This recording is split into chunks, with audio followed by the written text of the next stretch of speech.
يعني بتطبخ وبتربي الولاد وبتنظف وبتروح شغلها.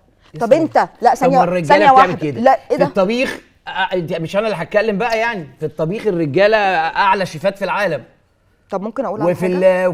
في الملابس بيعملوا حاجه واحده بس، بيعملوا يعني هي واحدة حاجه واحده بس يعني بيعملها صح. طيب انت بقى بتعمل ايه؟ انا بعمل كل حاجه. انت لا ده انا بص، طب ده انا ده بمناسبه أنا ان هو اتشقلب. بيعمل كل حاجه، انا معلش خليني اطلع بره موضوع الحلقه شويه. انا عايزه اشكر حبيبتي اللي اتشرفت ان انا اتعرفت عليها، الجميله الدكتوره ياسمين، زوجة اقول المذيع ولا والله هي الفنان فعلا بقى؟ تعبت معانا كتير الفنان قوي. والمذيع كريم ابو هي زيد. يعني هي مش شغاله معانا، بس هي بتسبورت لينا دايما. شفت بقى لازمه الستات ايه؟ ايوه لا طبعا هي هي بتنظموا. سبورت لجوزها. لا هي سبورت لجوزها. طيب اولا واخيرا. طيب فاحنا انت من غير بقى كلنا انت ده من موضوع غير تاني. ياسمين كنت هتعرف تعمل كده؟ احنا عايزين ندي لها تحيه فعلا الدكتوره طبعا. ياسمين، تحيه يعني من قلبي، واشكرك على تعبك معايا ويا رب يقومك بالسلامه يا رب ان شاء الله.